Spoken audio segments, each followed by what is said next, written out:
Welcome back students, let us continue with two more examples. Take this example.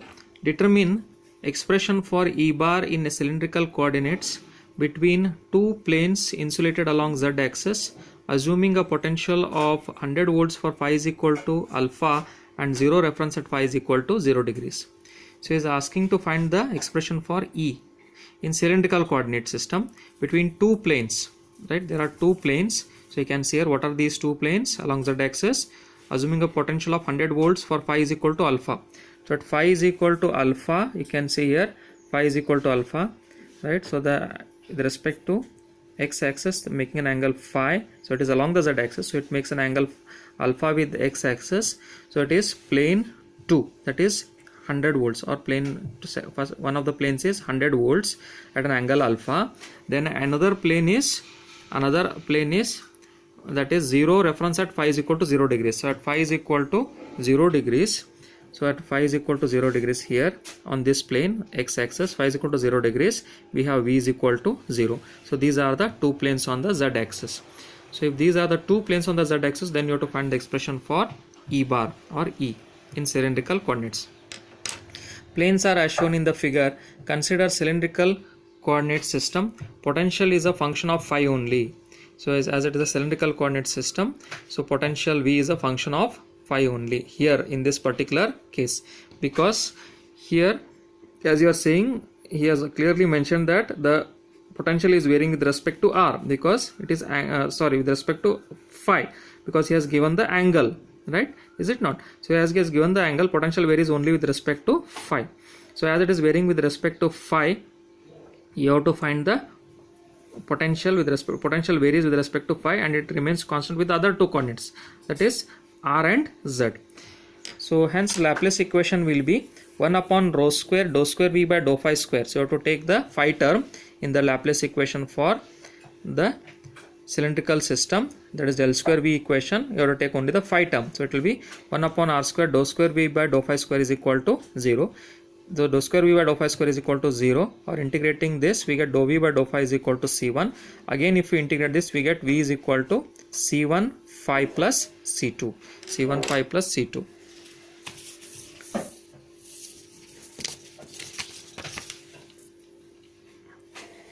Next, consider the boundary conditions. At phi, what we got? Equation V is equal to C1 phi plus C2. At phi is equal to 0 degrees, V is equal to 0 volts. So that is V is equal to C1 phi plus C2. Substitute the boundary condition. So we get 0 is equal to 0 plus C2. That is C2 will be 0. At phi is equal to alpha degree, V is equal to 100 volts. That is 100 is equal to C1 alpha, or C1 is equal to 100 by alpha. Now substitute C1 and C2 values in the equation for V. What is our equation for V? Equation for V is C1 phi plus C2. So V is equal to C1 phi plus C2. So V will be equal to, after substituting C1 and C2, 100 phi by alpha. Now we got equation for V. Once we get the equation for V, next we can easily find the E value or the expression for E, because we know that E is equal to minus del V. So minus of dou V by dou R AR bar plus 1 by R dou V by dou phi A phi bar plus dou V by dou Z AZ bar. As here in this particular example, V varies only with respect to phi. V varies only with respect to phi, does not vary with respect to R and Z. So these two will be 0. These two terms will be 0. So dou V by dou R AR bar will be 0. Dou V by dou Z AZ bar will be 0. So minus of 0 plus 1 by R dou V by dou phi A phi bar. Dou V by dou phi is dou by dou phi of 100 phi by alpha. Dou by dou phi of 100 phi by alpha. 100 by alpha is constant, so if we differentiate dou with respect to phi, we get 100 by alpha. So 100 by alpha A phi bar plus 0, that will be E bar is equal to minus 100 by R alpha A phi bar. So this is the expression for E. Expression for E, what they have asked in cylindrical coordinates between two planes along the Z axis given the boundary conditions. One more example. Two plates of parallel plate capacitors are separated by a distance of D and maintained at potential 0 and V volt respectively, V naught respectively, assuming negligible fringing effect. Determine potential at any position between the plates, surface charge density on the plates, capacitance between the plates. So two plates of parallel plate capacitors are separated by a distance D. So there are two plates I have sketched in this figure. So one of the ways of solving the problem is to perform a sketch, right? So whenever such problems are asked, you have to sketch the figures so that analysis becomes easier. So there are two plates, parallel plates, capacitors. They are separated by distance d. They are separated by distance d. Okay. Then what else he has given? Several distance and maintained at potential 0 and V0 respectively. So one plate is maintained at potential 0, that is at ground potential. Another potential is at V is equal to V0. Okay. Another plate cap voltage is V is equal to V0. Assuming negligible fringing effect. Fringing effect is the bending of the flux lines near the edge of the plates. That is called as a fringing effect. Fringing effect is nothing but bending of the flux lines near the edge of the capacitor plates. Capacitor, parallel plate, capacitor edge, if there will be some bending of the flux lines, so that is called as a fringing effect. So he has asked to neglect that or assume negligible fringing effect, determine potential at any position between the plates. Next, surface charge density on the plates rho s, then capacitance between the plates C.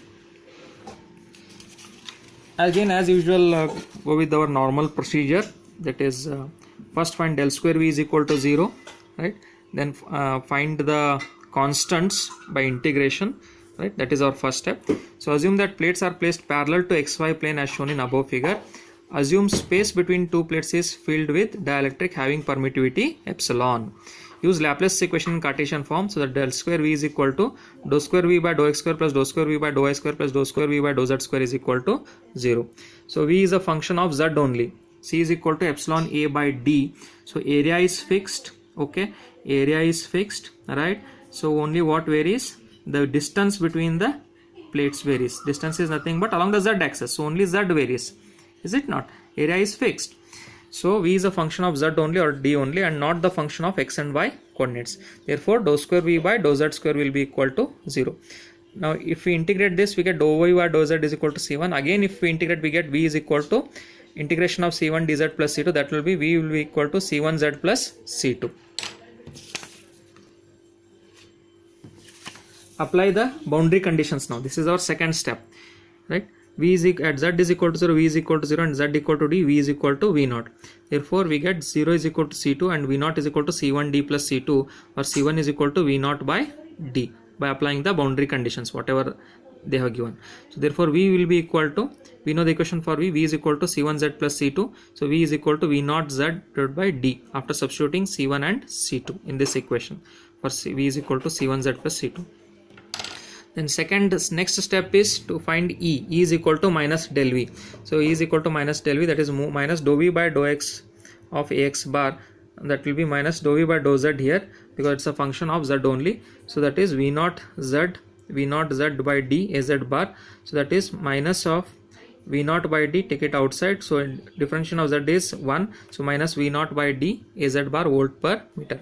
Or D is equal to epsilon E. So minus V0 epsilon by d Az bar coulomb per meter square, right? So that is our third step. Then the fourth step is to find the rho or rho s. So rho s is equal to d bar is equal to dn bar.